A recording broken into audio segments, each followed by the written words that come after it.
Vocês aqui, recebendo o Fernando e também o Charles. Os dois são parceiros já de longa data e de jornada, né, nessa luta pelo bem-estar corporativo. Acho que risco a dizer que eles são pioneiros, né, em levantar essa bandeira em relação à felicidade no trabalho. Eu conhecia eles muito antes deles me conhecerem, pelo Felicidade Interna Bruta. É incrível ver o profissionalismo que eles lidam a questão de dados e mesmo como interferem aí nas altas lideranças, no C-Level, em todas as diretorias. A atenção a esse tema de realmente quanto que o bem-estar, uma equipe saudável impacta positivamente no resultado da empresa e traz retorno nesse curto prazo. Então, muito obrigada por terem aceito aí o convite de conversar com a gente e queria aí que vocês se apresentassem um pouco mais. Então, por enquanto, temos nós da Pausa Ativa, eu, Daniel e Noelle. Temos o Danilo, que é da... Desculpa que eu não ouvi. Da Suzano? Da Suzano, isso. Excelente. E a Andrea também, do lado da Fair Jobs. Certo?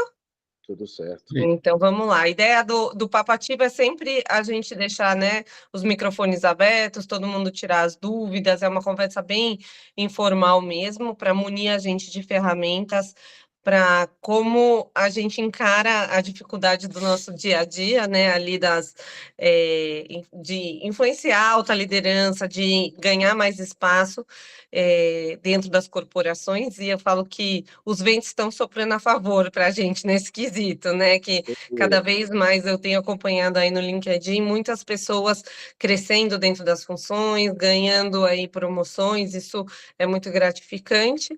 E vamos munir de ferramentas certas agora. Com certeza. Deixo com vocês. Só um disclaimer rápido, então o Fernando e o Charles vão ter que deixar a gente daqui 1 hora, mas a gente continua aí as discussões, falando um pouco mais de ROI e VOI, do que ficar de dúvidas, principalmente trazendo os casos específicos, tá O bom? Fernando vai precisar sair, mas eu continuo com vocês e a gente só vai se dividir. Clarissa, muito obrigado pelo convite. Eu acho que o histórico e o nosso contato ali de longa data, eu acho que ele ficou super claro e muito engraçado, porque a história continua divertida, o que contribui com o bem-estar dessa história, porque a gente se conectou de um lado, o Fernando e o Daniel tinham se conectado de outro, e evidentemente que agora esse momento feliz aí para a gente compartilhar com vocês. Então, fica super à vontade, inclusive, a gente vai compartilhar um pouco da experiência e da prática que a gente tem colocado de pé, e aí você vai também nos guiando aí no formato como você quiser conduzir a conversa, todo mundo está super convidado a contribuir.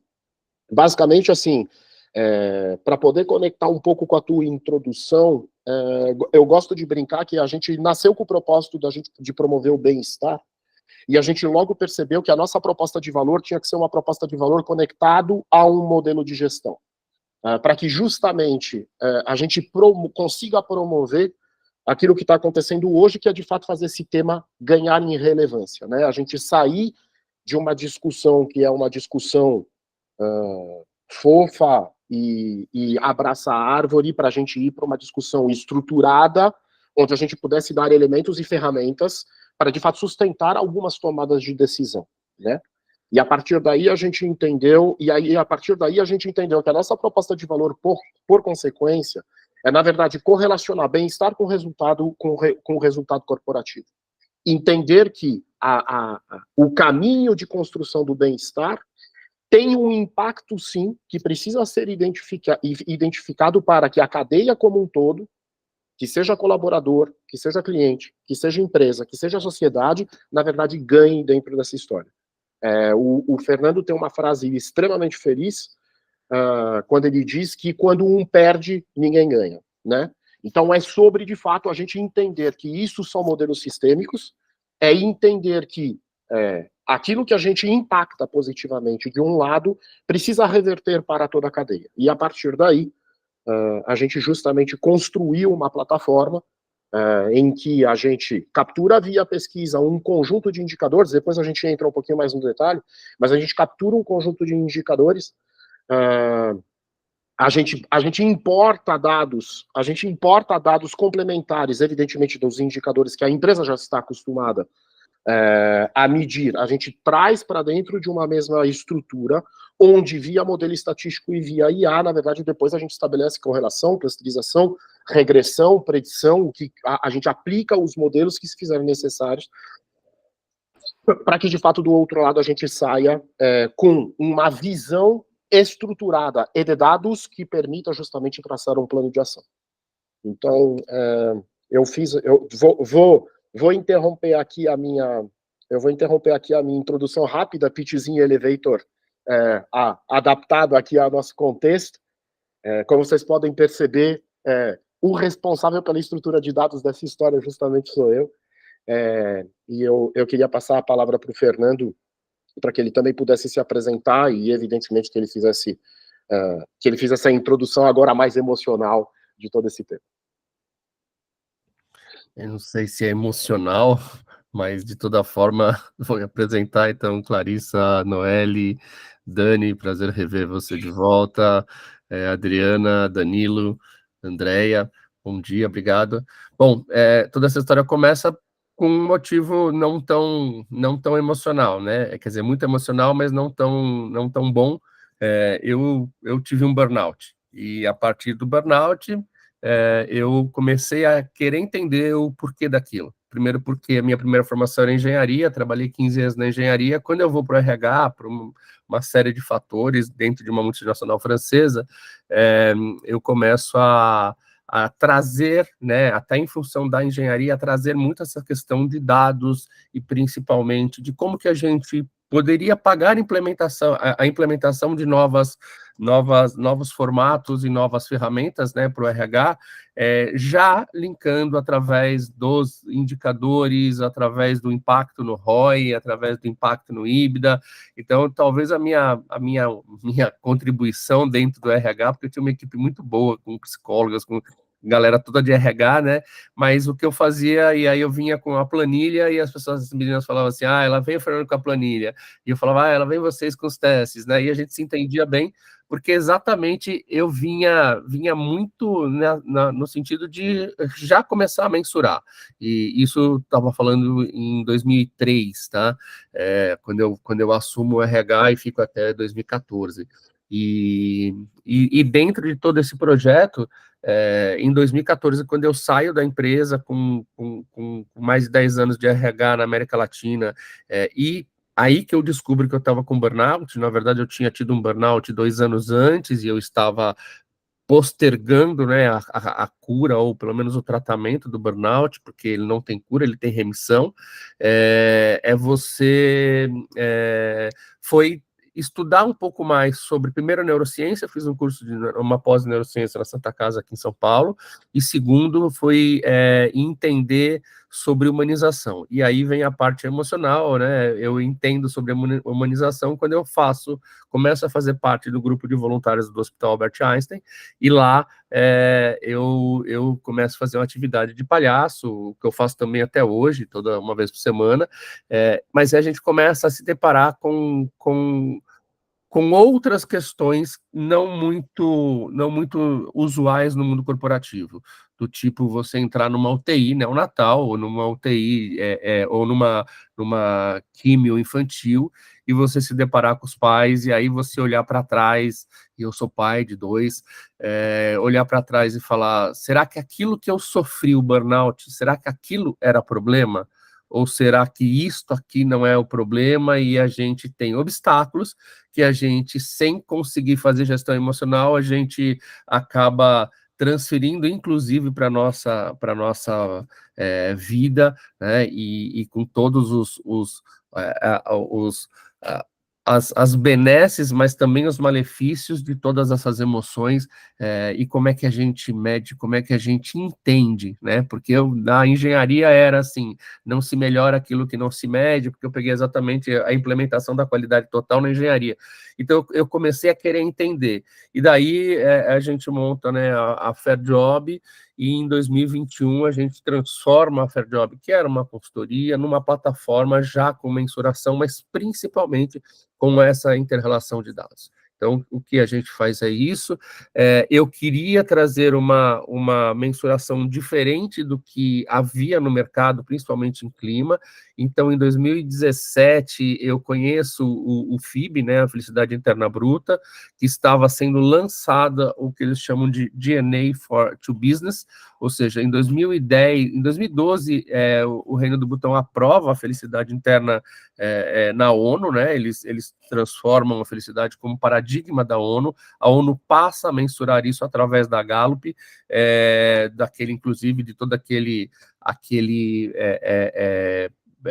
protocolo, né, do World Happiness Report, que tem até hoje nos países, mas em 2017 eles lançam o DNA to Business, e a partir disso a gente implementa no Brasil, a gente é pioneiro na implementação de felicidade interna bruta no Brasil, junto com a professora Carla Furtado. A gente mediu o trabalho, né, a validação acadêmica do mestrado da professora Carla Furtado, e a gente continuou com essa questão do FIB. Existem outras métricas, existem outras possibilidades de felicidade corporativa. A gente acredita muito nessa questão do FIB, e a partir disso que a gente começa a trazer essas 9 dimensões, a correlação dessas 9 dimensões do FIB, que é saúde emocional, saúde, uso do tempo, educação, cultura, vitalidade comunitária, governança, meio ambiente e padrão de vida. A gente traz essas mensurações para, inclusive, toda a questão de ESG, porque dessas 9 dimensões, né, que o Charles está colocando aí, 7 são sociais, uma é ambiental e uma é de governança, ou seja, ela tem uma correlação muito forte com toda a parte de ESG, e daí em diante a gente começa a cruzar essas informações ou essas mensurações, né, que é uma escala Likert, na verdade são duas mensurações, uma com a liderança, alta liderança, porque o DNA to Business, ele sempre vê qual é a percepção de bem-estar integral da equipe e quais são as condições que a empresa fornece. Então, aí nós estamos falando de liderança e empresa. E aí a gente faz uma comparação, a gente faz uma sobreposição para perceber onde estão essas diferenças de percepção, inclusive numéricas, né, mensuráveis, e como pode ser diminuídas essas lacunas, atingindo o grade ideal, porque eles chamam de grade, ou agora eles estão classificando por estrelas, né, mas no mínimo 3 estrelas, que seriam B+, ou 4 estrelas, que seriam um A-, ou 5 estrelas, que seria 95% de engajamento, que é um indicador, obviamente, que ótimo aí.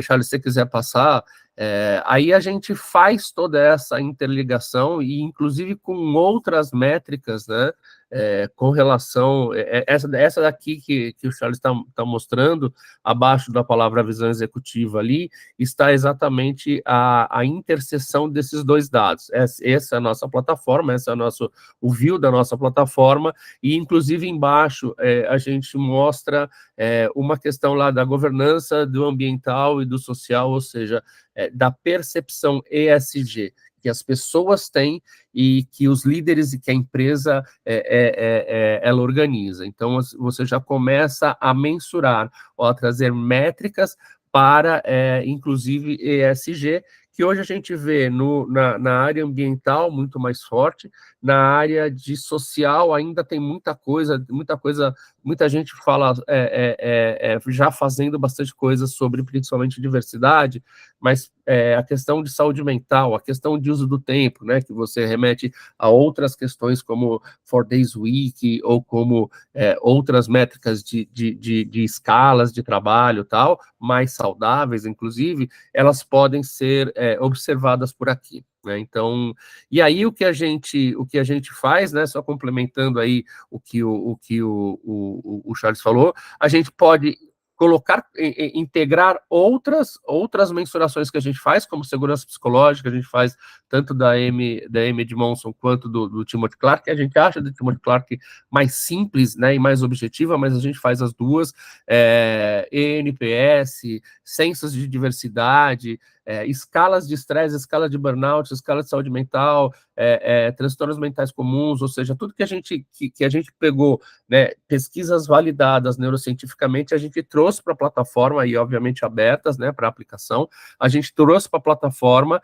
e aí a gente intercala, por exemplo, se eu já meço clima organizacional, o que a gente mede não é clima organizacional, então, se a empresa já tem uma PO, ou, né, uma pesquisa de opinião, ou um clima organizacional, ela pode inserir esses dados e a gente passar a acompanhar juntos com esses dados, porque a gente vai mais a fundo, a gente costuma dizer que a gente é como se fosse um laboratório, onde o médico, né, que é um consultor externo, alguém traz já algumas informações, a gente olha aquelas informações, pede alguns outros exames para um laboratório que somos nós, a gente mede, depois a gente compara para ver os padrões. E dentro dessas comparações, a gente começa já a trazer os indicadores que a própria empresa já tem, porque a gente não entraria com toda a remensuração, primeiro porque seria uma duplicação de trabalho e você começa a ter critérios diferenciados. Por exemplo, turnover, embora haja, né, um mercado, haja uma forma de mensurar,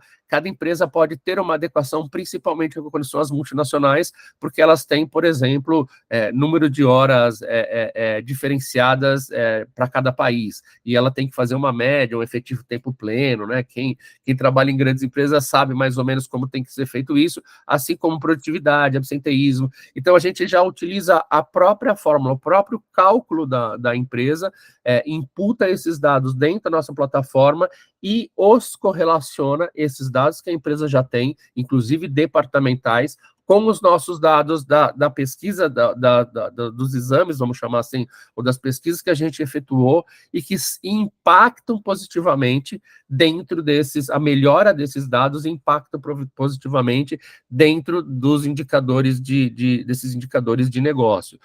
Sinistralidade, então a gente sabe que principalmente a área de saúde e bem-estar hoje tem impactado muito a questão da sinistralidade, que é da curva ABC ali, ele está nos custos A de mão de obra, né, junto com o próprio efetivo. Então, assim, a cada ponto de felicidade, a correlação que a gente faz, o ponto de felicidade interna bruta, ou ponto de segurança psicológica, quanto que ele impacta dentro do próprio sinistro, né, o que ele consegue, obviamente que você precisa fazer uma limpeza de dados, né, que a gente chama, estatisticamente, a gente até chama de limpeza estatística, porque pode ter um caso crítico que esteja, obviamente, contribuindo mais para a sinistralidade e tal, mas, inclusive, com relação a horas extras, a gente tem um estudo que a gente fez para uma empresa de saúde grande aqui em São Paulo, e que a gente chegou num stop loss de 5 milhões ano. Então, assim, a gente mediu felicidade, mediu segurança psicológica, já utilizou uma pesquisa organizacional que eles já tinham, utilizamos todos os indicadores deles, inclusive indicadores de jurídicos, né, de reclamação trabalhista, né, com essa pergunta, né, ou essas questões desses indicadores de negócio. E aí a gente trouxe anualmente um stop loss de 5 milhões. E o que a gente propôs para implementar custava 1 milhão. Ou seja, você pagava a implementação desses novos, vamos chamar de recursos, né? E eram recursos, inclusive, com relação também à assistência médica, de inclusão de dependentes que não estavam, e com isso estava aumentando um turnover de uma equipe muito importante ali, e você fala assim, olha, para colocar os filhos dessas pessoas custa 1 milhão, e teoricamente você pode chegar a diminuir 2, 3 milhões só com essa redução. Então, assim, você começa a municiar, né, com relação a dados que eles, obviamente, que eles impactam no ROI, né, para que a gente tenha... Valeu, Danilo, depois a gente se fala aí também. Para que a gente tenha uma forma de atuar pagando aquele investimento, né? Então, acho que esse é o grande legado aí que a gente consegue trazer, de mensurar, correlacionar esses dados e, a partir daí, a gente fazer essa perspectiva de economia de stop loss, né? E aí a gente entra no que a gente fala de ROI, mas principalmente no que a gente gosta, né? E aí eu vou trazer um outro exemplo, e a Noélia lembrou bem, bem-vinda, Larissa, tem duas Larissas, né? E acho que muito bom. E que a gente consegue, por exemplo, uma instituição financeira pediu para a gente medir segurança psicológica dentro de um time, né, dessa empresa. Um time de 400 pessoas, superintendente, ele falou assim, olha, você vem, fala um pouco sobre felicidade, fala sobre segurança psicológica, a gente mede segurança psicológica, porque aqui a gente mede outras coisas, tal, mas a gente ainda não mede segurança psicológica. Quando a gente mediu segurança psicológica, a gente colocou um outro, porque tinha um alto nível de estresse ali, uma escala de estresse e uma escala de transtornos mentais comuns, né? TMC, que é o SRQ-20 da OMS.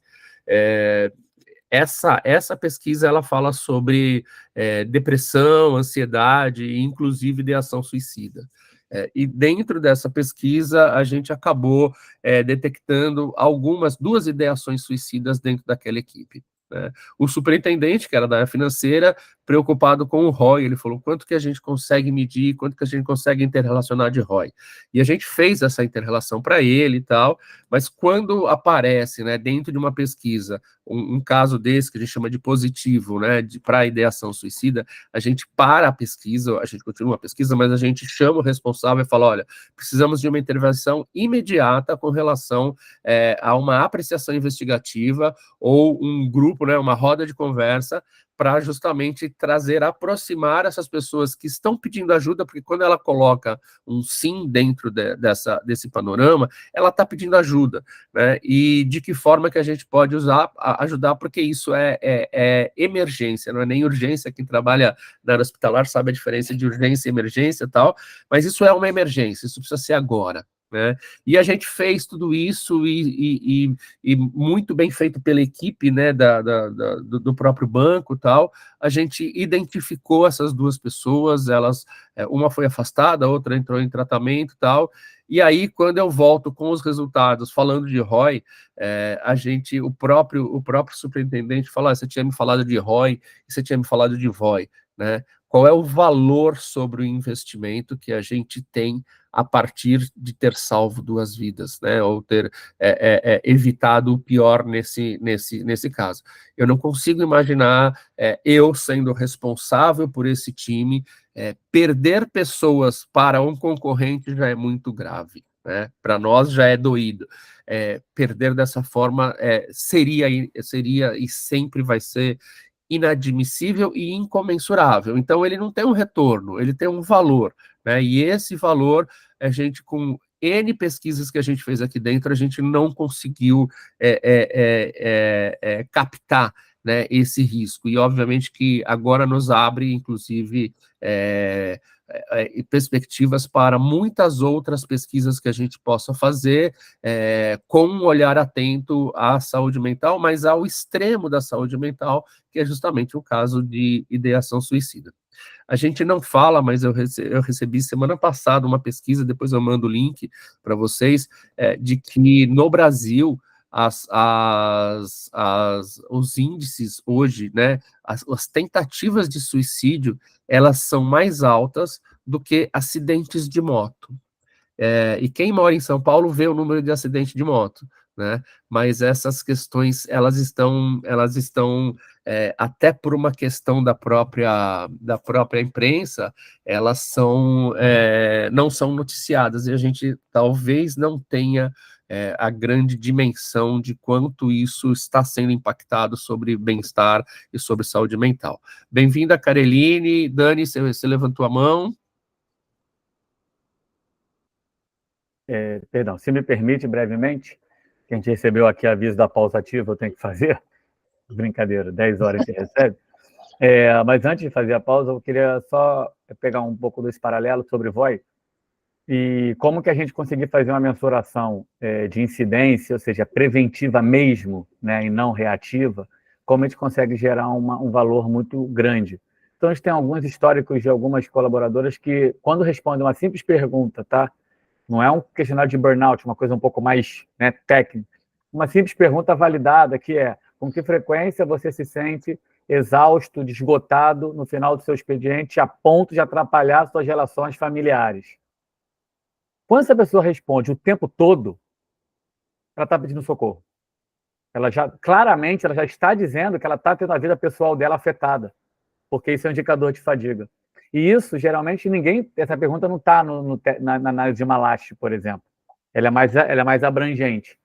Então, a gente tem experiência de pessoas que pedem socorro, geralmente, com essas respostas simples.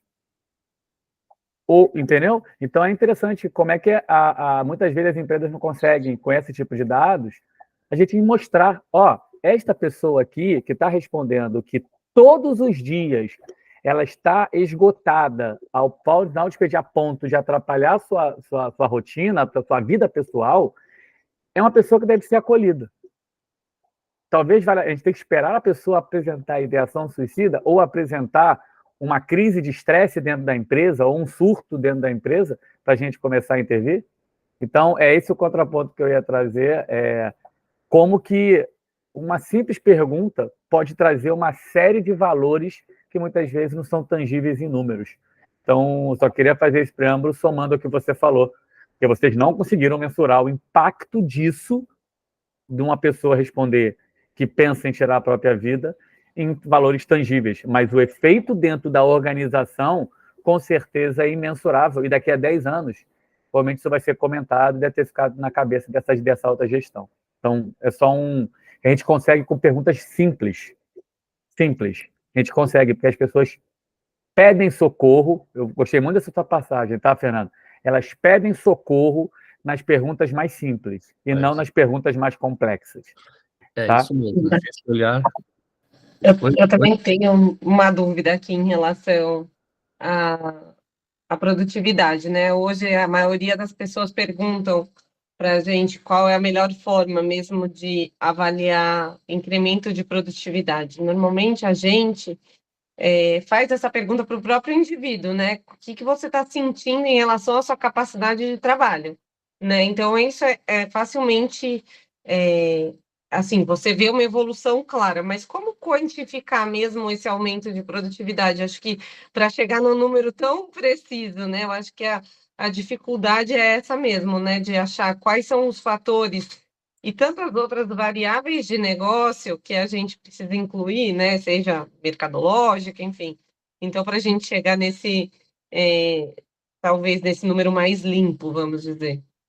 Então, Clarissa, assim, tem várias questões, né, e o que a gente sempre justifica, embora a gente consiga mensurar, a gente sempre justifica que, primeiro, é o certo a se fazer, né, então, porque se um dia sair uma pesquisa que tratar mal os funcionários aumenta a produtividade, a gente faz isso, a gente iria fazer isso, porque, né, mercadologicamente sai uma pesquisa doida que fala isso, e pode sair a qualquer momento alguma coisa parecida. Então, assim, primeira coisa, o aumento da produtividade, ou o stop loss, né, ou o ganho, ou qualquer impacto sobre ROI e VOI, ele tem que ser, obviamente, que consequência de um trabalho responsável a ser feito, né, então isso é a primeira coisa. Agora, claro, a partir do momento que você pega, né, por exemplo, se você pegar o que é absenteísmo, né, a fórmula do absenteísmo, né, que é horas faltantes versus horas programadas, tal, você vai chegar, e aí tem dos dias do afastamento, tal, você vai chegar em alguns indicadores que já podem mostrar dentro daquela relatividade, da relação com aquela empresa, se houve, e quando a gente faz um número geral, ele fica mais complicado de mensurar. Às vezes, por exemplo, né, nesse banco, que tem uma dezena de milhares de funcionários, mas quando você pega que aquele departamento tinha 14 funcionários, tinha 400 funcionários, né, aquela superintendência, você começa a conseguir melhorar. Olha, eu medi segurança psicológica, a gente fez essa questão e a partir disso a gente fez essa mensuração e conseguimos melhorar ou atuar efetivamente ali. E você começa a fazer segmentações dessas mensurações e a partir disso você consegue já mostrar qual é a relação entre quem mede, o que mede e o que consegue, daquele que não mede, que não consegue, né? Então, assim, a gente está sempre trabalhando com o stop loss mesmo, né? Ou seja, olha, ao medir eu consigo isso, mas isso daqui já é melhor do que não medir e você está um passo à frente, né? Então, são sempre essas questões que a gente vai vendo. Eu vi que a Caroline saiu. Posso fazer uma pergunta, Clarissa? Claro, Dani. Claro. Você falou uma frase aqui que me impactou e eu queria saber, até escrevi aqui, qual é a distância? Existe uma distância entre a alta gestão e a ponta, né? E vocês fazem dados, análise de dados, que são frios. Isso. Né? A gente está falando de dashboard, está falando de dados. Como é que vocês conseguem, para gerar VOI, mais do que ROI, como é que vocês conseguem aproximar essa alta gestão e levar esse valor de felicidade, que é muito menos tangível, muito mais abstrato, né? Que é um construto, como é que vocês conseguem levar essa informação para o dirigente, que geralmente está muito longe das sensações e das expectativas da ponta? Muito boa a sua pergunta, Dani. Muito boa. Você quer responder, Luiz? Posso abrir, Fê? Claro. Na verdade, eu acho que o que a gente precisa é entender que cabeças diferentes têm expectativas diferentes dentro dessa cadeia. A expectativa de um CEO é uma, do que ver e do que interpretar. A cabeça de um executivo ou uma liderança de operação é outra. O entendimento de como isso tem que acontecer de uma cabeça de RH é uma terceira. Tipicamente, a gente tem pelo menos esses 3 atores na cabeça e a gente entende que os discursos, inclusive, precisam ser diferentes. O que a gente costuma propor para RH, RH tipicamente tem um approach muito vinculado ao colaborador e uma preocupação genuína porque é a sua matéria principal de trabalho. Quando a gente conversa, então, para este cara, a conexão com os indicadores que ele está acostumado a trazer para o seu dia a dia é fundamental para que ele entenda como é que as coisas se conectam e a partir daí ele possa ver utilidade, ele possa, de fato, tomar ação sobre. E quando a gente compartilhou com vocês aquela tela onde a gente mostrou, a gente acredita muito na relação de causa-raiz dos indicadores que a gente mede com relação àqueles que, de fato, a RH está acostumado a utilizar. Então, esse provavelmente é o ponto de partida. RH é um ator importante dentro dessa história.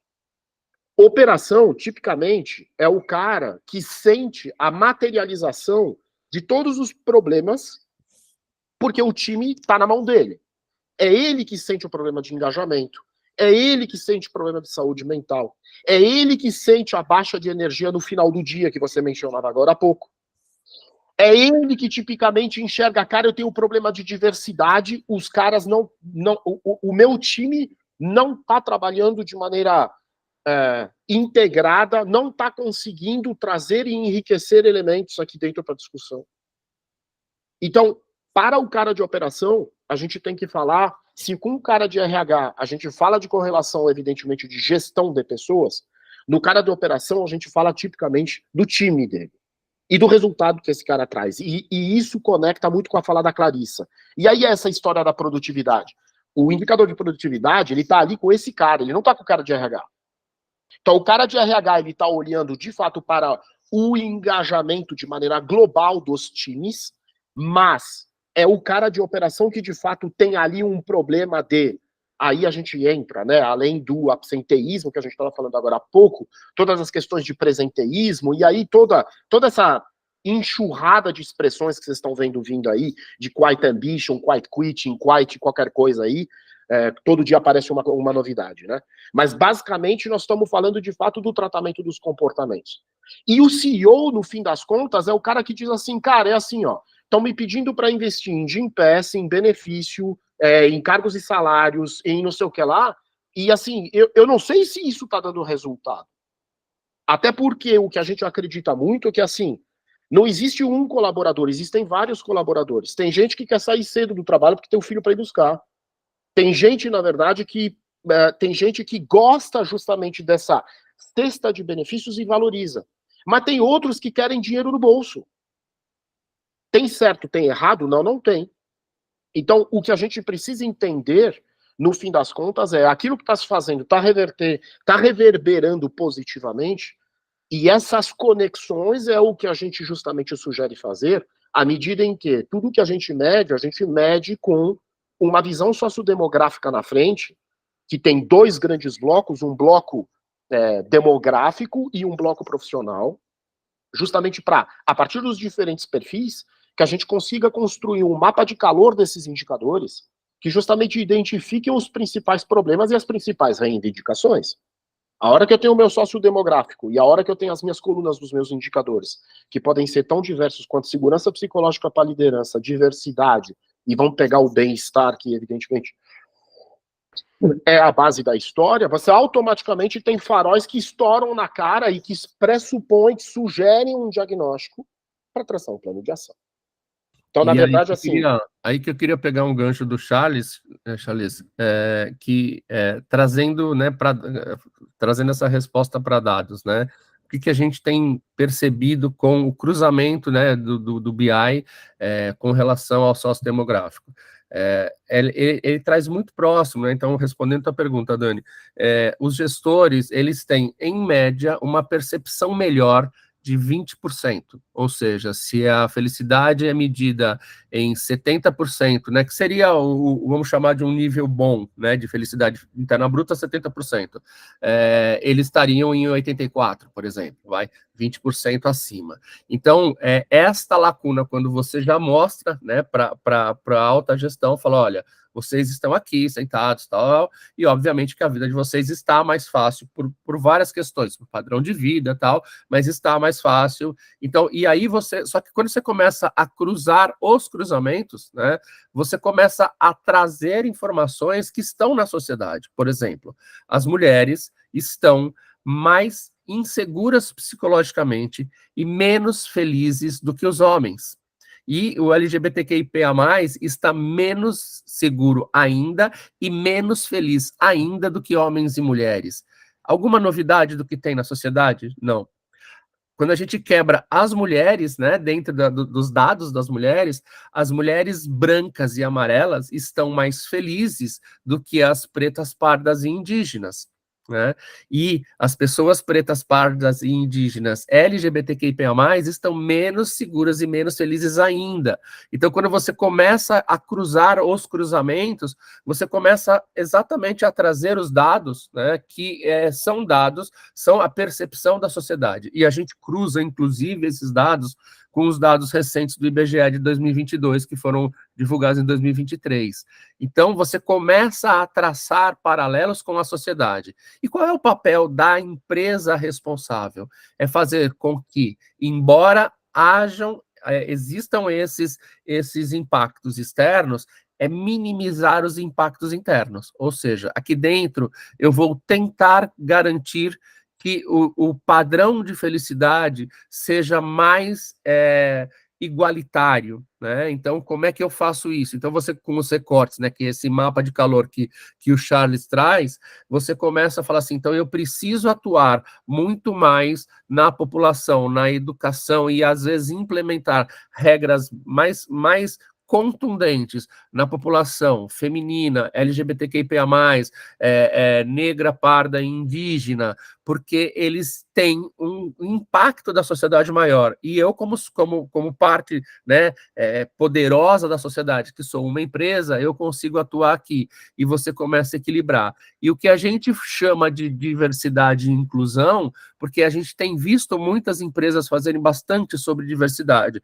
mas para a gente a inclusão é você garantir que esses indicadores estejam muito parecidos, ou com um desvio padrão muito pequeno entre essas populações, né? Então, assim, eu prefiro mensurar uma empresa que tenha 65 é um número um pouquinho abaixo do ideal de FIB, mas que ela esteja 65 homens, 65 mulheres e com 50-50, porque é mais ou menos essa a ideação. Se ela tivesse a 80 com 50-50, seria perfeita, né? Então, assim, mas isso para nós é inclusão. A inclusão não é você simplesmente ter as pessoas lá, a diversidade, mas fazer com que os impactos das ações, né, e aí entram as ações de movimento, né, as ações de MEV, né, que a gente tem falado bastante também sobre medicina do estilo de vida, né, então sobre controle de estresse, controle de vícios, né, hora de sono, que são questões mensuráveis pelo FIB, por isso que eu sou apaixonado pela felicidade interna bruta, é porque você consegue trazer essas mensurações e atuar dividindo por essas populações. Então você vai ver que o uso do tempo de mulheres é muito mais crítico do que o uso do tempo de homens. Por quê? Porque ela tem uma segunda, terceira jornada, e quanto mais baixo, vamos dizer, for o padrão de vida, ou seja, o marido trabalha de segurança, depois trabalha de eletricista e não sei o quê, ou às vezes ele está em casa, mas com aquele aspecto ainda machista de em casa eu já trabalhei, em casa eu não faço nada, e sobra tudo para ela. Então, assim, você consegue entender que o impacto daquelas ações tem que ser ali. A ação do tempo, né? É questão de uso do tempo, questão de horas, questão de licenças, né? Licenças adequadas, uma licença maternidade maior, né? Uma licença paternidade. Então, assim, você começa a prever benefícios que, na verdade, se pagam com a redução do stop loss. Essa pessoa vai faltar menos, né? Quando ela tiver mais, essa pessoa vai, obviamente, produzir mais, e não só mais, mas produzir melhor, né? Ela vai ter um impacto no NPS, né? Principalmente da linha de frente. Então, a gente consegue provar que um NPS maior significa um NPS maior, um NPS menor, um NPS menor. Aí a gente está falando hoje de NES, de Net Emotional Score, né? Ou seja, de você medir ou entender a reação emocional daquela pessoa a partir de uma gestão emocional, de treinamento de gestão emocional. Porque o que eu sempre comento assim, a minha causa do burnout não foi o meu chefe, não foi os meus companheiros, não foram os meus clientes. Fui eu que não soube, a responsabilidade também estava em mim de não saber lidar com emoções que são diárias, né? E é isso que a gente precisa ensinar, e a gente vê movimentos aí de letramento sobre emoção, principalmente nas escolas, tal, e eu estou muito contente que eu tenho visto cada vez mais menções de FIB nas escolas, né? Então, isso tá deixando a gente muito contente. Fala, Dani. Não, vocês responderam perfeitamente a dúvida que eu tinha e me disse se faz sentido. A gente tem uma luta diária como fomentador, a gente não é promotor de bem-estar, porque a gente não está dentro do dia a dia, a gente é fomentador. Então, a gente cria estratégias, fomenta, estimula, né? Promoção de bem-estar é dentro da empresa, pela liderança média, pelos colegas, pelo próprio ecossistema se promove bem-estar. A gente só gera valores para que as pessoas façam o processo. Então, a gente tem uma luta aqui, como fomentadores, de fazer uma luta entre o pragmatismo e as relações humanas. Por quê? Pelo que o Charles me falou, comentou, um CEO ele vai tender a ser mais pragmático do que ser emocional. O RH, ele, apesar dele ser mais emocional, ele hoje ainda é muito pragmático. Por quê? Porque é número, é dado, é dashboard, eles estão dentro dos seus escritórios, eles não estão mais cuidando de relações humanas, eles não estão no dia a dia, não por uma questão cultural, uma questão da estrutura da área. Então, a gente tem um ambiente de trabalho, de gestão, muito mais pragmático, até mesmo na liderança média, que é quem está na operação, porque ele talvez ele perceba, mas ele leve uma demanda para cima, que vai olhar os números, vai ver esse número de maneira racional, vai levar para cima, e o senhor fala assim, tá bom, o que eu faço com isso? Ah, mas o número é muito ínfimo. Pede para o operador conversar com essa pessoa ou manda para aquele 0800 de saúde emocional. Entende como é complexo? Porque uma provocação para a Adriana é assim, Eu me sinto um pouco incomodado em ter que jogar com o sistema. Essa é a provocação que eu trago. Se a gente vive FIB, que é baseado em relações humanas, felicidade, será que a gente tem que ceder tanto ao pragmatismo, que é uma relação mais fria, né? Como aquele filme Tempos Modernos, que eu acabei de receber uma provocação do Chaplin. A gente tem que seguir o Tempos Modernos como uma referência, produtividade, processo, né? Coisa do Ford. Ou a gente tem que quebrar e falar, não, vamos ser... Mas ser humanizado não é fazer conversa papo ativo. Ser humanizado é ter uma visão empática do ser.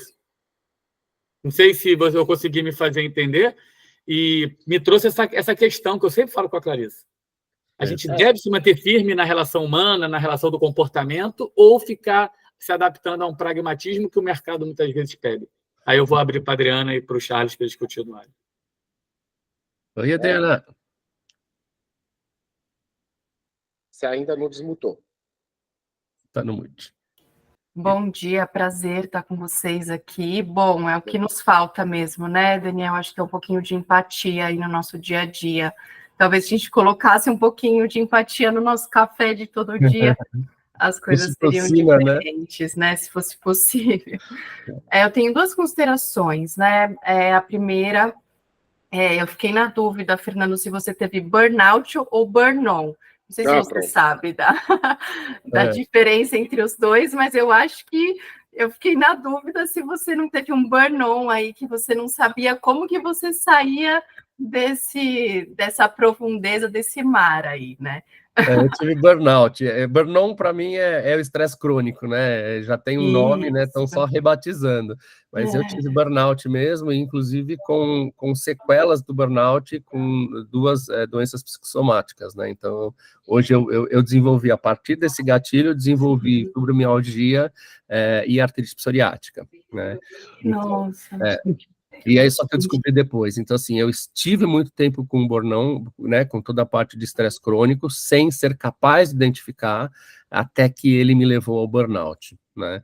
Então, e aí, realmente assim, eu tive duas falências durante o trabalho, né, e de ir parar no hospital, mas assim, me negando a admitir que era uma estafa, porque em 2012 se falava sobre estafa, né, e você se nega porque você é homem, né, grande, não sei o quê, poderoso, e todas aquelas questões. Mas foi isso, eu fui diagnosticado, né, e aí entra com diagnóstico, né, com psiquiatra, no meu caso com reumato, né, e com psicólogos, então, mas foi isso. E a segunda, você tinha outra consideração? Não, então, é por isso que eu acho que é ótimo você ter falado isso, por isso que eu acho que é importante a gente diagnosticar o burn-on antes do burnout, né? E como que a gente faz isso, né? Você falou do SRQ20, que eu acho que tem a questão, né, da gente prever, né, uma tentativa de suicídio, mas eu não sei se vocês sabem, tem o DAS-21 também, que ele é ótimo, né, para a gente mensurar aí estresse, né, ansiedade, e aí eu tive aula com a Carla Furtado, né, quando você falou, eu já fiquei até um pouquinho emotiva, porque a gente, né, quem conhecia, sabia do potencial e da dedicação que ela tinha relacionada ao tema, né, e ela falava muito dos construtos e também falava muito da escala de florescimento no trabalho. Queria saber se vocês têm essa prática aí, junto com a felicidade interna bruta, para mensurar principalmente o engajamento do colaborador, como que ele está ali em relação ao florescimento dele no trabalho, ele se sentir pertencente mesmo da organização em que ele está inserido. Excelente, Adriana. Bom, primeiro a saudade, né, da Carla, a gente mensurou, quando a gente mensurou o trabalho de validação do FIB no Brasil, da Carla Furtado na Universidade de Brasília, a gente aplicou o FIB, a gente aplicou a escala de engajamento no trabalho, né, a escala de Utrecht, e a gente aplicou o SRQ20, né, então foi a primeira vez que a gente aplicou. Depois a gente chegou no DAS 21 também, e a gente tem, né, a partir daí, outras escalas. O próprio PERMA, a gente às vezes utiliza, embora a gente ache que o PERMA seja uma escala mais individual do que coletiva, e para nós, né, quase que um erro você fazer com que a impressão coletiva seja a média das individuais, porque é a mesma coisa que você fala assim, aqui se a gente medir a glicemia de todo mundo, vai estar média de 100, mas eu e o Charles estarmos a 150, nós dois estamos em risco, e você não consegue identificar esse risco, né? Então, tem algumas ferramentas que são mais apropriadas para um florescimento, vamos chamar de individual, mas a gente usa, assim, também muitas referências, né? O SPIRE, referências da psicologia positiva, não é a minha área de formação, é neurociência, mas é da Andrea também, e a gente tem outros parceiros que também têm já essa competência, mas a gente busca entender primeiro, né, essa questão do próprio engajamento, primeiro assim, o bem-estar integral. Primeiro, você está bem? E hoje a gente tem feito uma única pergunta, gente, não é simples, né? Quando você vai estudar a World Happiness Report, né, de onde vem toda a mensuração da Gallup, toda aquela sistemática que eles fazem sobre a qualificação da felicidade dos países, ela vem com uma única pergunta que a Carla tinha no material dela, que era a escada de Cantril, né? Ou seja, se você de 1 a 10, como é que você está se sentindo hoje, em que degrau você se sentaria? Então, toda a base de todo o World Happiness Report da Gallup é sobre a escala de Cantril, que é super simples, né? E o que a gente tem falado hoje sobre felicidade, eu fiz essa reflexão porque eu sou lá do Einstein, né, e eu fui dar uma palestra em março, lá no Einstein, sobre felicidade, porque a gente estava no dia 20 de março, né, tinha uma palestra sobre felicidade, e estava no meio da confusão entre Israel, tal, toda aquela questão. Eu falei, como é que eu vou tocar num assunto de felicidade com pessoas que têm parentes, né, envolvidos dos dois lados, né, porque tem dos dois lados, em guerra, né? E aí eu vejo uma frase de um pensador indiano que é assim: felicidade é mais sobre paz do que sobre alegria, né? E aí eu perguntei quem estava em paz naquele momento, e tinham 600 voluntários ali, e uns 200 levantaram a mão. Quer dizer, 2/3 das pessoas não estavam em paz, né? Então, se você não está em paz, como é que você vai falar sobre felicidade? E no final a gente acabou falando sobre paz, sobre o que era a promoção da paz, sobre o que era cada um fazer um pouquinho sobre paz, né? Que ao invés de falar mal do outro, talvez falar bem de você, querer bem, né? Fazer a fofoca reversa, que se alguém falar bem de você, vai lá e revida. Então, assim, parece ser tão simples, mas, assim, perguntar, você está em paz, né? Que é um pouco da pergunta, né, que a gente fala, você está bem? Porque tem que começar por aí, né? Pode parecer simples, mas essa média já te leva para algum lugar. Mas, sim, respondendo a tua pergunta, a gente tem outras escalas, tem mais, depois a gente pode estar te mandando material, tem mais de 30 escalas que a gente usa, muitas da psicologia positiva, e depende muito da situação, né, e do que é, porque a gente entra como um laboratório mesmo, né? Então, assim, se você é médica, você vai fazer toda a sua análise, vai falar assim, laboratório, mede isso aqui para mim, e depois a gente traz, isso aqui está dentro ou fora da normalidade, e a gente compara junto com você para pedir outros exames, vamos chamar assim, né?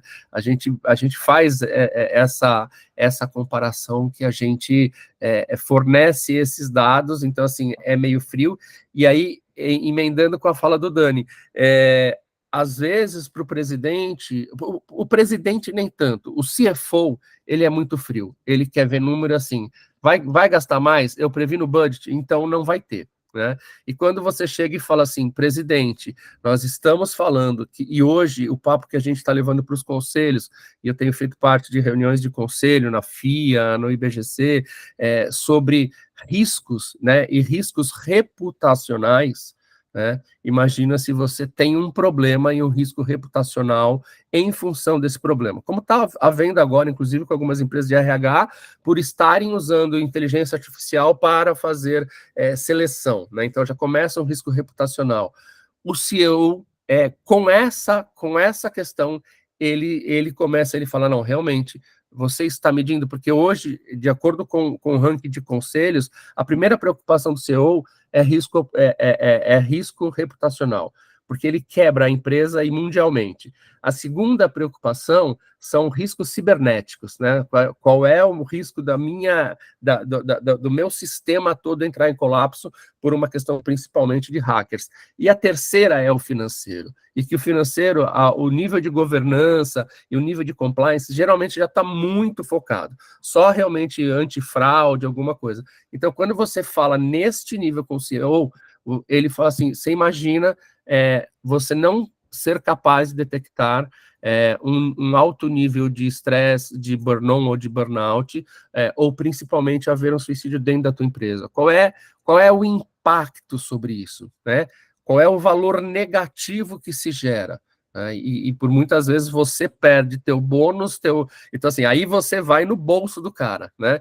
Mas e aí você geralmente consegue, ele te ouve, né? O que antes a gente não ouvia, falar assim, vamos entrar aqui com um sistema de fazer um team building e tal, o cara fala, isso aí é abraçar a árvore. Mas quando você fala sobre risco reputacional, quando você traz o jurídico, né, que geralmente hoje o número 2 é o jurídico, é o compliance que está lá, e que você fala assim, quanto você está gastando por afastamento e depois, né, por demissão, ou até por aquela demissão inversa, né, que é a pessoa que dá uma justa causa na empresa, tal, e aí ele traz esses números, e aí você começa a analisar, ou mesmo por questões na própria diversidade, né, de riscos morais.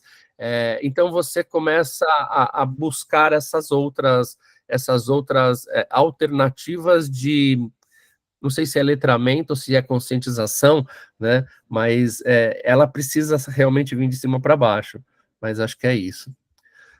Dani, Fernando, eu estou agoniado com o seu horário. Não, eu estou saindo agora aqui, eu já abri a outra sala lá, porque essa sala é minha lá. Eu estou agoniada por você aqui, mas não, sem palavras para agradecer. Se o Fernando puder, só 2 minutos para finalizar, respondendo um pouco a... Dani, eu vou ficar, se vocês quiserem. Tá bom, está sendo gravado, tudo bem.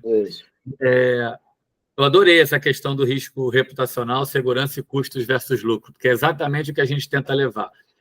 E adorei saber também que a mente fria está no CFO, que eu concordo, mas aí eu volto àquela situação, o CEO está na bolha, ele não está no dia a dia, ele não enxerga. Então, esse é só um ponto que é um desafio nosso, chegar neles. E você está em boards, é muito importante. E, Adriana, respondendo a sua pergunta, o que a gente tenta fazer na pausa, o que eu tento trazer? Eu estou sem áudio? Tchau, Fê. Não, é que o Fernando precisa sair. Tchau, Fê. Até já. Obrigada, Fernando. Obrigado. Obrigado, viu? Boa apresentação. Valeu, obrigado. O que eu tentava fazer, Adriana? Eu pegava de escalas fechadas. Desculpa, gente, eu vou para a mesma reunião com o Fernando, tá? Tchau, André. Fica tranquilo, André. Obrigada. É bom que eu pegava o DAS 21, eu cheguei a usar a Malache, eu pegava as escalas fechadas, ela gerava score. Eu não conseguia ter dados para conseguir entrar na pessoa.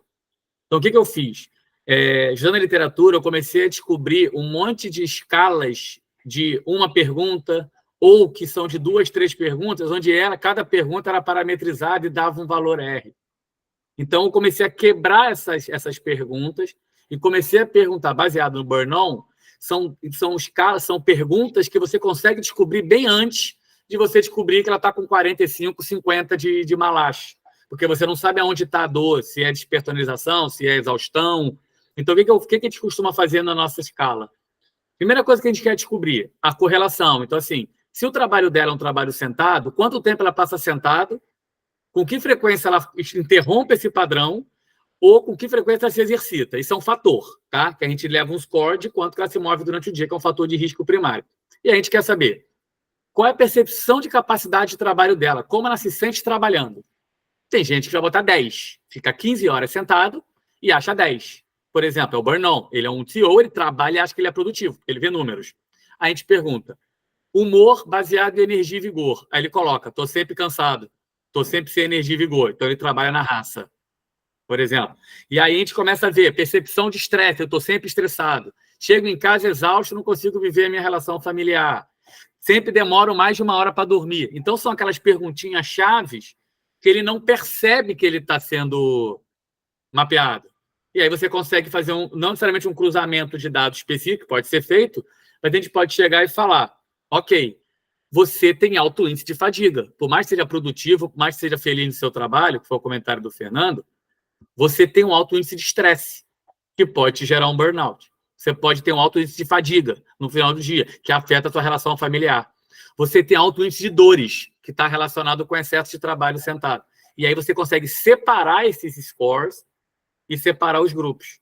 E não de uma maneira fria. Dor, sabe? Ergonomia, fadiga. Não, a gente junta e a gente consegue gerar uma compilação seguinte.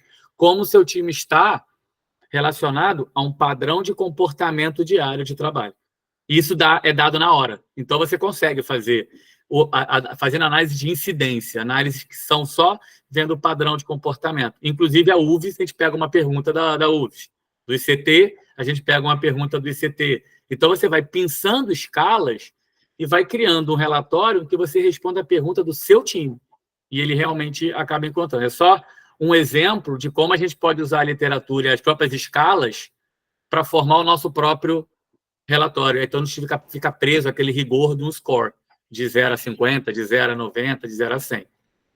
E é muito bom, né, a gente personalizar a nossa escala, né? A gente conseguir fazer conforme nossa rotina, nosso dia a dia, porque não é tudo que acaba cabendo no final do dia em relação às perguntas, em relação ao que a gente tem de dados ali, que a gente pode ter alguma ação em relação aos dados, né? Eu acho que essa personalização aí desses relatórios, dessas perguntas aí, acabam sendo mais efetivos ali para a gente conseguir ter um plano de ação, né? Você está lidando com relações humanas, humanidade. Sim. Como eu estou me sentindo, e não um dado de doença. Estou pré-burnout. Não, você está burnout, mas você pode estar o dia inteiro, você pode estar com dado 20, 19 na escala de Malachi burnout, ou ao contrário, né? Quanto mais alto, mais burnout, quanto mais baixo, menos burnout. Não é isso? Acho que Malachi é assim. Isso. Daí você fala, não, ela não se enquadra dentro dos critérios de burnout, ou no DAS 21, ela não se enquadra no estado de estresse, ansiedade e depressão, ela não se enquadra. Porém, todo dia ela chega em casa cansada e procrastina a relação com o filho e com a família. A gente descobre antes, que é o caso que a gente sempre conta de uma mãe que não desmamava o filho de jeito nenhum, de 2 anos, e estava pensando em pedir demissão, porque ela não conseguia se separar do filho. Essa relação com o filho. A gente descobriu que o problema estava na rotina. E em 1 mês, a criança desmamou. O que ela começou a fazer? Chegava em casa, ao invés de dar o peito, tomar banho, comer e depois falar com o filho, ela brincava de pula-pula pipoquinha com a criança.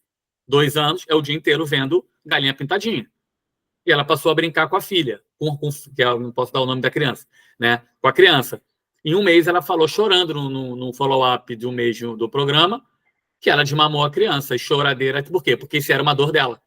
E todo mundo no ambiente dela sabia que a dor dela era o filho, era a dificuldade que ela tinha de ficar com a criança. Isso se descobriu com uma simples pergunta: com que frequência chega em casa tão cansado a ponto de atrapalhar suas relações cotidianas? Uma única pergunta tirou uma pessoa de um burnout ou de uma demissão. Só para você ver a força de um questionário.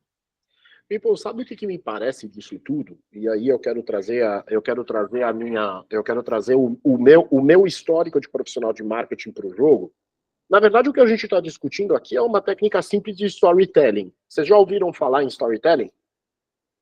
Basicamente, o princípio de storytelling é justamente a gente construir discursos personalizados em função do interlocutor. E tudo que a gente está discutindo aqui, o valor que vocês estão dando nessa personalização, que inclusive a Adriana trouxe, que estava na tua fala também, Dan, eu acho que ela é o ponto de partida para responder a tua pergunta mais magnânima de o quanto a gente está contribuindo, o quanto a gente precisa de fato se dobrar ao sistema e o quanto de fato a gente não deveria defender o certo, que inclusive estava nas falas introdutórias do Fernando. Na verdade, me parece que, assim como a gente o faz comercialmente, quando a gente monta personas, quando a gente monta funil de conversão, assim como a gente trata, inclusive na educação, quem tem filho adolescente sabe, se tem alguma coisa que o cara não quer fazer, não é simplesmente insistindo que o cara vai passar a fazer, ele não vai. Tem que encontrar os argumentos, tem que contar uma história, tem que sensibilizar e engajar para trazer para um raciocínio e uma outra maneira de ver as coisas. Eu encaro desta maneira, essa adequação a esse sistema. Eu acho que, da mesma maneira com filhos, da mesma maneira como comercialmente, a gente adapta o nosso discurso, justamente para poder capturar e conectar com aquilo que sensibiliza o outro, né? Eu tenho um pai que passou a vida inteira me falando, cara, comunicação é sobre o que o outro entende, não é sobre o que você fala. Então, eu acho que construir estes argumentos para a gente poder promover um bem maior, me parece que tem um resultado transformador, tem um resultado de impacto muito maior do que simplesmente se a gente continuar insistindo cegamente de que aquilo é o certo. Nós enxergamos isso como certo, mas o outro lado, ele tem outras perspectivas de avaliação. Uma das coisas, inclusive, já que o tema é ROI e VOI, no qual eu pensei aí para conectar essa nossa fala, é o seguinte: tem gente que, na verdade, só enxerga o VOI pelo ROI, que é o caso justamente desses executivos. A gente tem que ter a capacidade de poder transformar em resultado aquilo que de fato a gente faz. É assim que o cara funciona. É isto que o CFO está buscando. VOI, CFO não enxerga até a hora que você consegue conectar isso com a questão de risco reputacional. E aí, risco reputacional, nós estamos falando de impacto em marca, estamos falando do impacto em marca empreendedora, estamos falando de fato em impacto em vendas. Nós estamos falando de uma marca que, eventualmente, por conta de um comportamento, a gente viu acontecer, né, todos aqueles escândalos, por exemplo, de trabalho escravo ali nas vinícolas lá do Sul. Essas coisas todas têm um impacto direto no resultado da companhia. Quando a gente fala justamente nesses temas de saúde mental tão sensíveis e numa possibilidade de eventos tão críticos, de alguém tirar a própria vida, imagina o impacto que isso tem quando isso vai ao mercado. Isso fala para esses caras. Então, eu acho que assim, eu acho que o que a gente precisa, até por conta de nós, como Fairjob, termos feito o movimento de transformar o que é o nosso propósito numa proposta de valor que vai no sentido de conectar essas coisas todas e sim conectar com o sistema, eu acho que o convite é um pouco disso, assim, sem corromper, evidentemente, a ideia de que estamos buscando o resultado como consequência e não como objetivo primordial daquilo que a gente está fazendo, porque o objetivo primordial é promover o bem-estar. Acontece que, por consequência, isso também está conectado a um resultado positivo para os diferentes stakeholders. Obrigado, Adriana. Para os principais stakeholders, mas também importante falar dos shareholders. Esses caras são um ator importante e, no fim das contas, são eles que assinam o cheque que fazem acontecer. Então, se a gente tiver a capacidade de articular com eles essas mudanças, trazendo, eventualmente, esse suporte numérico para que eles se sintam mais confortáveis, por que não? Agora, colocar o bem-estar a serviço de um resultado, puramente a serviço de um resultado corporativo, aí, evidentemente, nós temos problemas.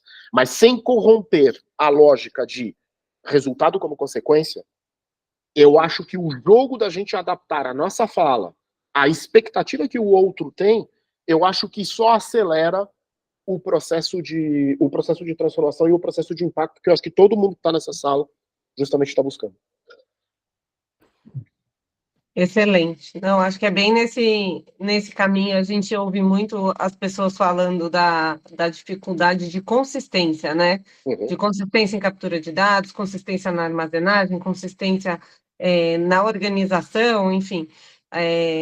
A gente, inclusive hoje à tarde, vai ter um treinamento com o Eduardo Bahia sobre como se organizar em programas mesmo voltados para dados, como que a gente, na definição das atividades, né, ou dos programas, como que a gente coloca, inclusive, qual é a fonte que a gente vai pegar o dado, qual que é a frequência, o que que a gente espera, e realmente não perder esse fio da narrativa, né? Não deixar, porque senão o que acontece? As principais dificuldades de mensuração entram. Falta de cultura da empresa, né? Orientada a coletar dados, falta de consistência dos programas, então começa voo de galinha, a galera está empolgada, depois sai, né, dessa questão de consistência, ou mesmo mudança de pessoas na liderança do projeto, enfim. Então, essas frentes a gente tem que ter muita clareza, né? E documentar muito, acho que o Charles também deve passar por essas dificuldades, né? De onde que vem e como se conectam, mas dentro da implementação simples de um programa, a questão básica, até foi um conceito novo que a gente aprendeu aqui, que a gente tem que ver, né? A questão de adesão, né? Então, na verdade, o próprio Eduardo nomeia isso, eu passei ontem, deixa eu ver aqui na minha anotação, foi muito bacana. Peraí que eu até vou botar para ajudar o entendimento. Um segundo. Chama PIP, não sei se todo mundo conhece, que é como medir o impacto do programa. Então, é penetração, implementação, participação e eficiência. Que aí cada uma desses indicadores em que se a gente consegue acompanhar, então, qual que é a população que eu estou impactando, né? Quantas pessoas aderiram ao programa? Quais atividades que estavam previstas que eu consegui colocar em execução? Depois, qual que é o engajamento do time, que é a participação, que é o terceiro P, e a eficiência, do que a gente tinha mesmo se proposto a mudar, o tanto que a gente realmente mudou. Então, a multiplicação desses 4 fatores dá um índice, e aí fica fácil, inclusive, comparar com outras iniciativas. Isso. E não é uma ciências da NASA, são coisas simples, mas que a gente consegue aterrissar, e aí não precisa entrar, né, nesse preâmbulo do ROI tão intensamente, né? Pelo menos você abre uma conversa, quando você vai aprovar, no meu ponto de vista aqui, que eu estou tirando de resumo, tá? Quando você traz para a liderança essa abertura para começar a entender a sua população. Aí o valor está muito mais na jornada, né, de entender da mensuração, de como que está todos os funcionários, depois de desenhar planos e realmente se ele foi realizado ou não. Então aí a consequência vai aparecendo indicadores, né, de cases de sucesso que a gente vai conseguindo usar como engajamento interno, que é o storytelling que o próprio Charles colocou, e é o VOI. E aí, o ROI você faz de uma forma consolidada e de muito longo prazo, né? Que aí você consegue tirar essas impurezas, vamos dizer, do processo. Mas o importante é se concentrar no momento que tem a aprovação, depois se fixar muito na execução, que é isso que a gente falha no final, que a gente só fala, pensa demais, mas na hora de aterrissar e de fazer acontecer, às vezes é muito falho, né? Então, acho que é um pouco aí que eu fiquei com esse resuminho na minha cabeça. Não sei se me esclareci, queria ter dito isso. Claro, eu acho que assim, se eu puder eu acho que tem 2 pontos que eu queria traduzir aqui de como a gente materializa, eu acho que muito do teu raciocínio, que eu assino absolutamente embaixo. Eu acho que tem uma palavra absolutamente chave nessa história que chama-se consistência. E a consistência, muitas vezes, ela deve ser sinônimo de simplicidade, porque a complexidade atrapalha. Como é que a gente materializa isso do nosso lado? A gente materializa de 2 maneiras. Primeiro, não meça aquilo que você não vai fazer nada com aquilo. Então, se você for medir, o que você for medir, trace um plano de ação e execute. Muitas vezes, assim, como a gente tem bastante metodologia embarcada, a primeira coisa que a gente faz é uma curadoria. Cara, quais são as tuas principais dores, sobre o que você vai atuar? Porque não vai me medir, não vai me fazer uma pesquisa sobre diversidade, que você não vai fazer nada, porque você vai levantar expectativas ali do outro lado, no colaborador, que você não vai depois atender, você vai frustrar, na verdade. Então, primeira coisa, o que for começar, termine. A segunda coisa é PIP, PDCA, evidentemente que tem diversas maneiras. O PIP é uma maneira de medir a efetividade daquilo que você eventualmente está fazendo, PDCA é outra lógica, mas tudo em torno de uma lógica de diagnostique, né? Diagnostique, cria uma solução, implante, teste, corrija e siga com o seu ciclo e vai evoluindo. Provavelmente o que mais nos frustra como Fair Job é justamente a ausência de remensuração. Então, na verdade, assim, a remensuração, ela é o fator que cria e demonstra o processo evolutivo. A gente acredita muito que tem muito valor você se comparar com você mesmo historicamente do que se comparar com o vizinho. Quantas empresas não buscaram a gente falando, mas eu quero saber o meu setor, como é que está indo? Para quê?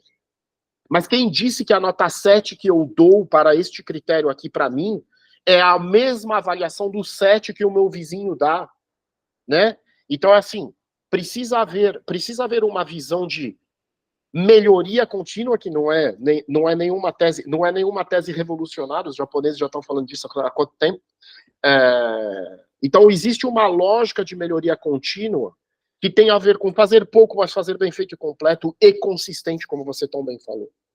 Que eu acho que é o ponto de partida para essa história, para de fato você sentir os resultados, né? Porque senão, às vezes parece que tem muitas empresas que fazem de tudo um pouco e não resolvem nada, né? Então é preferível pegar um ponto que de fato é dor, que de fato tá machucando produtividade, engajamento, o que se queira, e acaba com isso. A abertura, né? Estimular o diálogo e a abertura sobre o tema de uma forma enraizada na cultura, isso que vai transformar, né? Eu acho que é o que tem que estar focado muito mais do que entregou 2 caixas a mais, sei lá, de alguma coisa. E Clarissa, tem uma questão também de levar um pouco disso de pragmatismo da própria ciência. Quando você monta uma metodologia, você faz um questionário querendo responder a pergunta que está nos seus objetivos. Então, um questionário em que você não vai entregar o resultado, você não vai conseguir entender o processo, ele não é relevante. E um dos últimos itens de metodologia da pesquisa é a relevância da pesquisa. Então, quando a gente faz uma pergunta, a gente tem que saber o que a gente... Não é que a gente quer manipular o que a gente quer saber, mas a gente quer saber como está para a gente poder intervir. E talvez esse seja um grande problema da própria tecnologia, da própria internet, em que muitas dessas escalas muito famosas, elas estão disponíveis em qualquer Google que você coloque. Se você colocar um DAS 21, está disponível no Google. Se você colocar, porque já virou domínio público praticamente, né? Não tem mais aquele critério de você mandar mensagem para o autor pedindo autorização para usar a escala. Então, você acaba colocando, muitas vezes, os setores de gestão, de pessoas não têm a noção científica do processo e simplesmente colocam uma análise de risco da pessoa e não sabe o que fazer com a informação. E, muitas vezes, isso apavora. Então, a gente acaba usando... Eu passei por uma experiência bastante emblemática, não sei se vocês já passaram, onde eu fiz uma análise de gestão de movimento.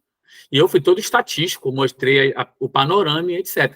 Quando o outro lado mostrou o lado das análises de risco psicossociais relacionados ao trabalho, o N era de 10 pessoas. Ou seja, 20%, 15% de 10 pessoas é 1.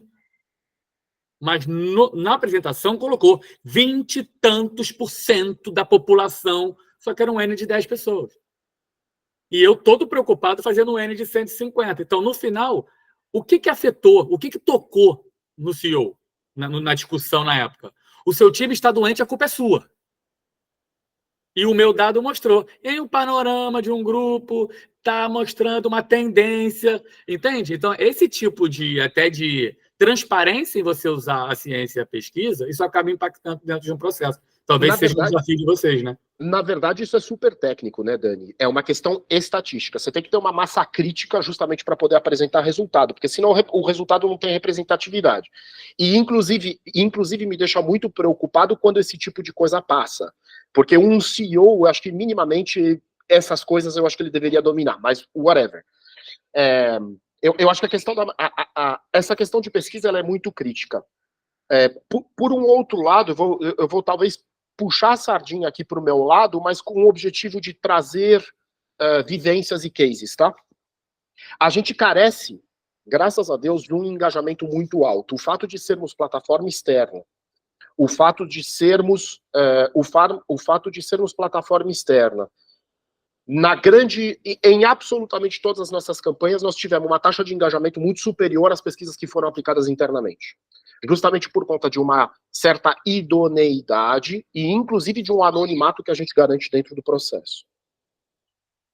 Quando, inclusive, conectando com essa tua discussão aí de massa crítica, quando, inclusive, o nosso sociodemográfico, por conta do nosso sociodemográfico, quando a gente traça as análises, a gente justamente sempre se preocupa, quando a gente separa os grupos, a gente sempre se preocupa em justamente ter nos subgrupos a representatividade estatística coerente para que a gente possa dar resultados.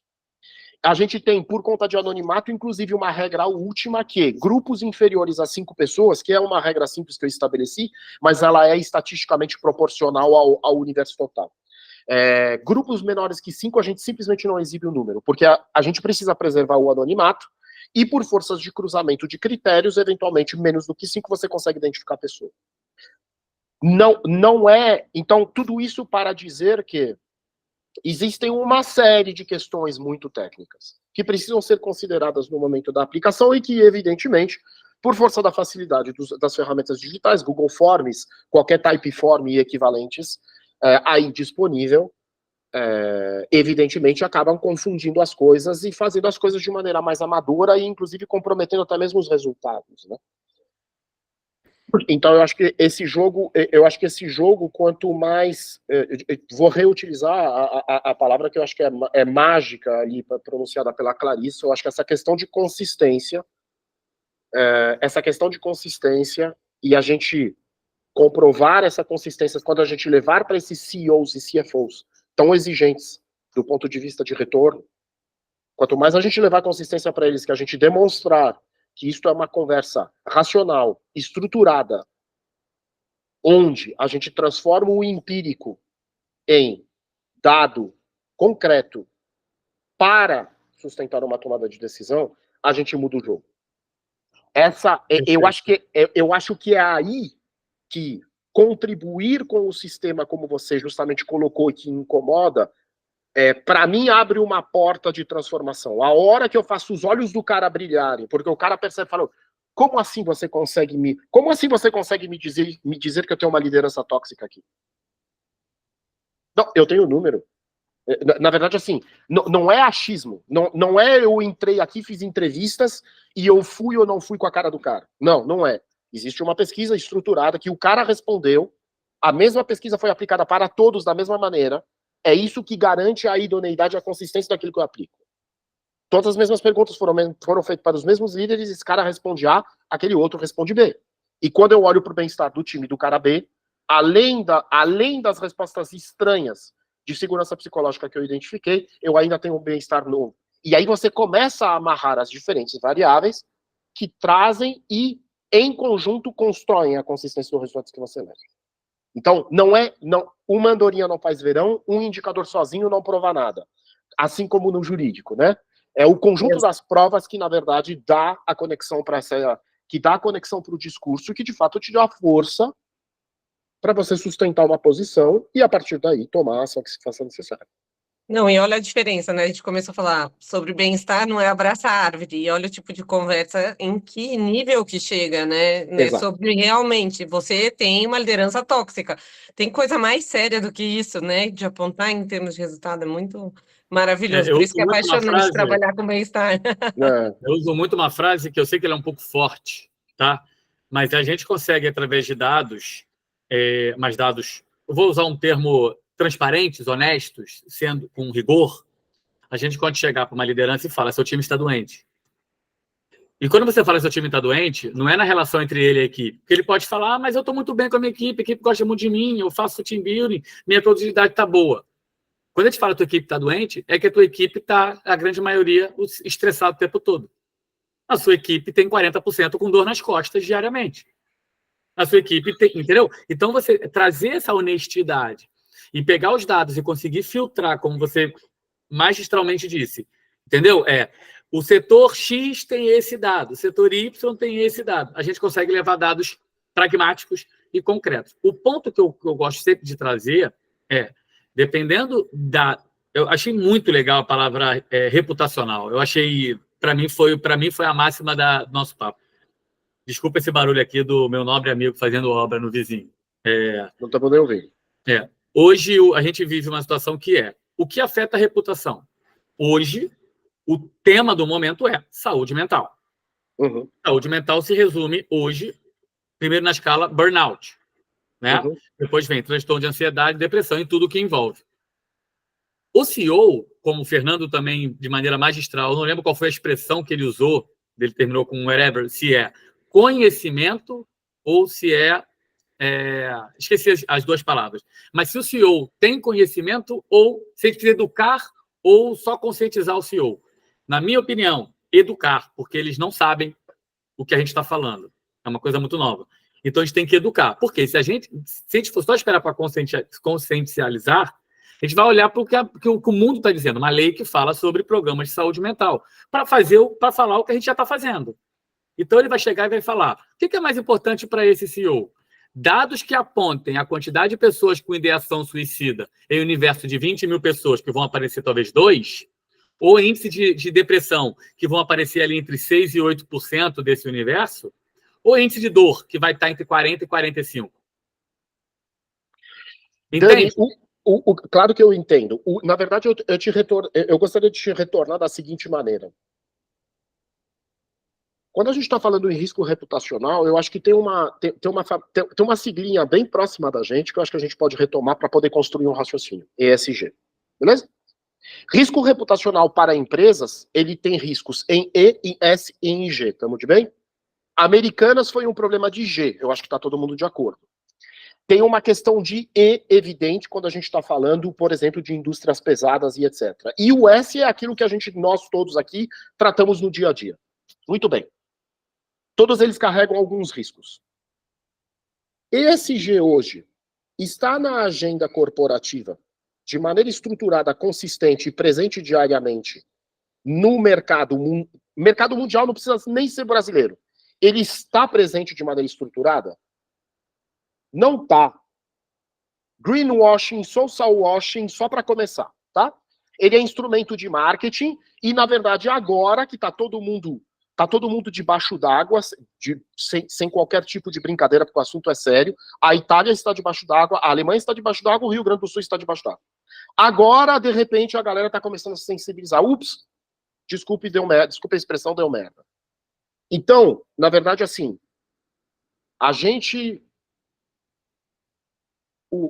A gestão das empresas está, de fato, a duras penas.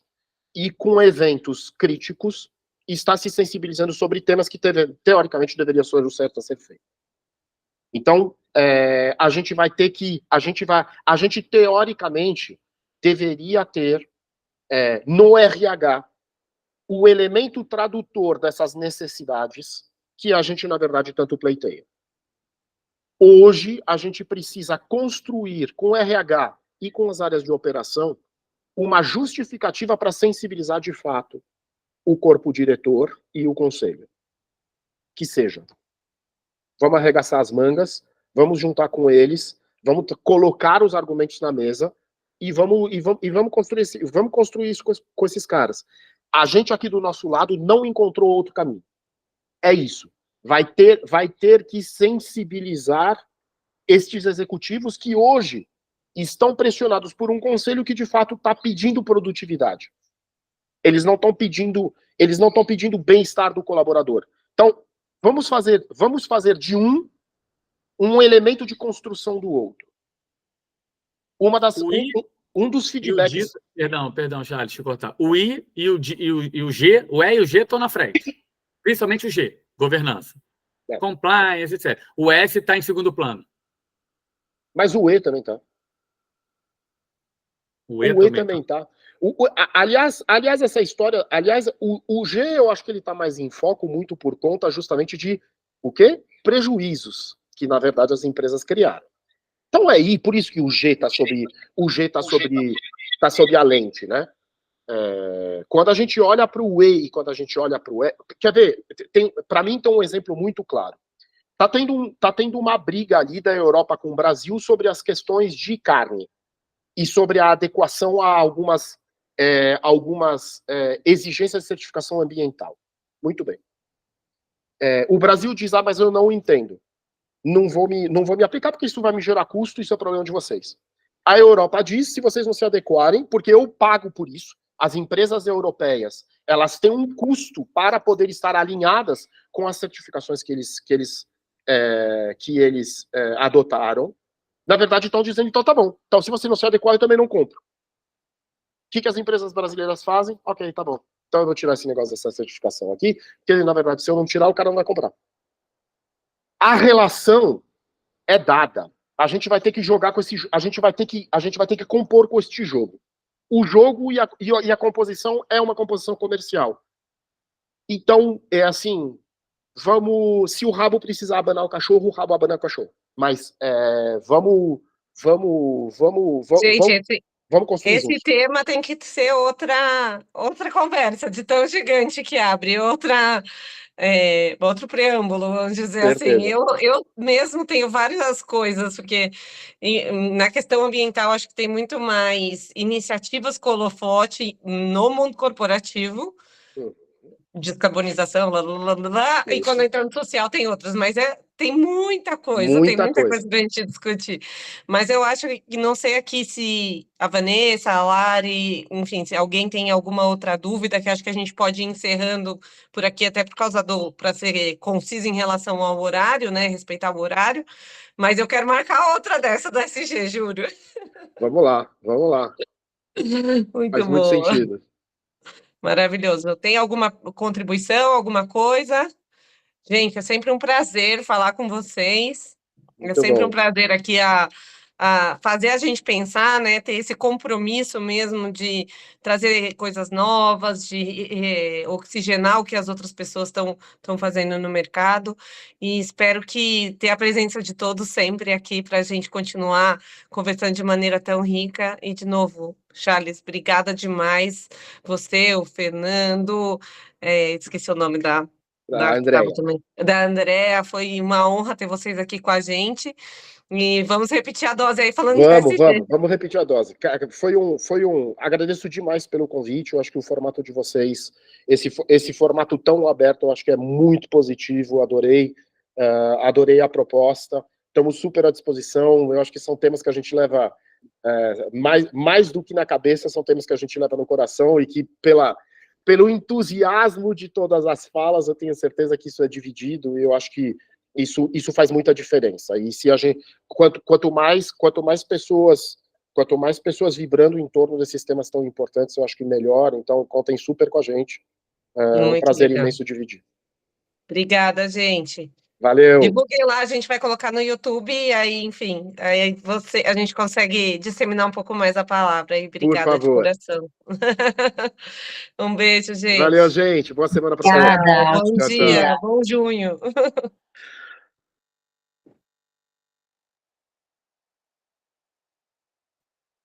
Hein? Brilhou, hein? Imagina, estamos aqui. Vou desligar aqui e eu te chamo, peraí.